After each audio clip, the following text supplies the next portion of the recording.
Hello and welcome to another edition of the Webcomic Beacon here at webcomicbeacon.com, part of the Webcast Beacon network at webcastbeacon.com, covering and promoting creativity and the creative process since 2007. I'm Fes, and this is a comic review. I apologize in advance if I get pronunciations wrong in this next comic, but jumping right into this one, Rudek and the Bear by Peter Donahue at JugelAndTheFox.com. When this was submitted to me, I was linked to the first page of the first story, which is fine and all, except the website was called Jugel and the Fox. So I started off a bit confused. The website has an overall rustic feel to it, with the acidified old paper background and some sepia tones. The header has a couple of characters possibly in a scene, along with the title and tagline, Jugel and the Fox, a graphic novel under development, plus a menu. The comic starts below that. However, that's the link I was given, which goes to the first page in the archive.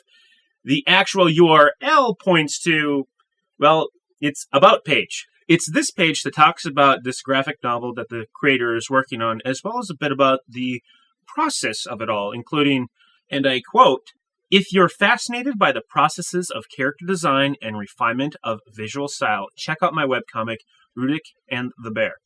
I'm posting new comics every 10 days or so to help myself learn more about the art and craft of graphic narrative.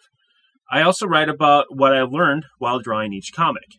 So, what I'm reviewing is a webcomic spin-off, or possibly it's the select pages of the intended graphic novel, or maybe a chapter of the whole? I don't know. It's confusing because of the lack of branding for Rudek and the Bear. Though, I can accept and understand that the website as a whole is a sort of blog, or portfolio, if you will, for this creator's main project. I also appreciate that there are several posts on creating the comic, like one of the articles is about staging the comic.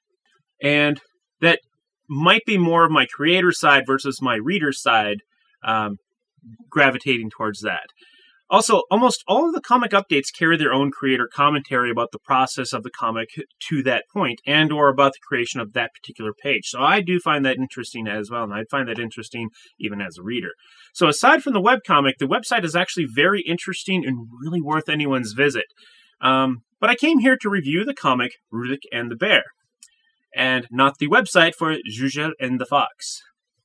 Even though the website itself is very nice and simple design, I'd argue that the header is twice as big as it should be for a webcomic website anyway. Okay, let's move on to the comic's artwork. There is a marked difference between the latest comics and the first comics, in both color and detail.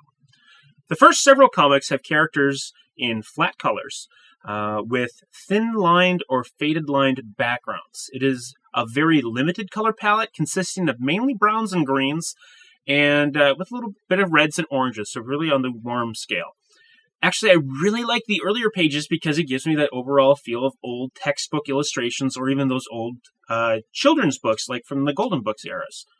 The blacks are first and foremost the focus on the early pages, because adding color to those older books was tricky and expensive, so you really had to design your artwork to have limited areas of color that insinuate more of the art was colored but in shadow or contrast. So really my first impressions on the art were very favorable, and as the comic progresses, this style is slowly let go as more of the characters become more defined with more color and more shading. The backgrounds themselves have actually also gotten much more detailed. Though with the later comic art, I'm starting to see a little bit more problems, at least in my eyes. The characters and the backgrounds feel they're too separated, like they're distinctly on two separate layers. The characters in the background kind of feel like two separate styles, or it's like the characters are like stickers on top of the background. By the creator's own admission, at least in the later comics, the backgrounds and characters are on different layers. And while sometimes it looks all right, many times it just feels too separated for some reason. It's just not coming together in my eyes sometimes, and I think it could be the expanded palette and the palette of the separation of the characters and the backgrounds. But don't get me wrong, these new backgrounds are amazing. And the character designs are also really fun, and I enjoyed seeing them develop the course of only over some 40 pages. The new backgrounds have a great feel of those old Looney Tunes cartoon backgrounds. Perhaps this is what the creator is going for. Though the Looney Tunes characters were mostly flat colored, but they still meshed well with the backgrounds. While I did like the previous coloring style, where the background and the characters felt closer together, this is all right as well. Though I think the shading technique that's being used, particularly on the characters, is fairly inconsistent. It looks like a brush with a gradient or anti-alias, the feathering effect,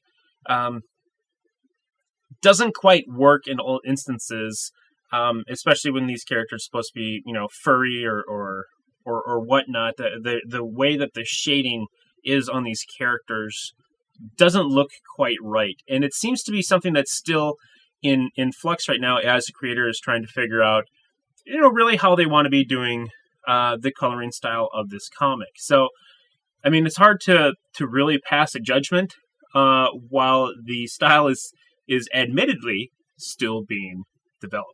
Still, that being said, I really like the artwork overall. If you go to the archives, you can actually see more of the creator's thought process through making the comic, and I think I actually mentioned that earlier. All right, so what about that storyline? Well, the introduction of the comic really says it all. It's about a soldier in Poland after the Great War, World War I for some of you who for some reason didn't learn that in school. And countries are putting up borders and enforcing them against, well, in this particular comic's instance, Soviet incursions. So this is where the old style of the comic art and color is really complementary. The main character, Rudek, the fox, is also facing some quandaries in his duties. So while he maintains his duties as a soldier, he also does a few things in which he believes is right or turns a blind eye. Fraternizing. Yeah, I'd say he does some fraternizing. There are several characters established within Rudek's regiment, as well as several recurring civilian characters, most of which are trying to get into Poland for one reason or another. The bear, of which this comic's title implies, is Malutki. Malutki is part of a duo with a bear named Masha. Masha is really the brains of the operation, as far as grandiose plans, that is. Malutki seems happier to be more subtle. There's also a cute old badger woman that keeps trying to sneak into Poland for no established reason thus far. She constantly adds humor to the pages when she's in them. There isn't even a page that expands on her and Rudek's relationship. A little. Very character-driven comic at this point. I've been really enjoying this one. Though the creator does say on his website that he wanted to tell a World War II story, so this may eventually become a plot-driven comic, unless he's talking about Zhuzhel and the Fox in this case. Anyway, not getting back onto that. Anyway, Rudek and the Bear is a comic that is staying in my bookmarks. And you can check that out again at zhuzhelandthefox.com. And you probably see it right here. All right, see you next time.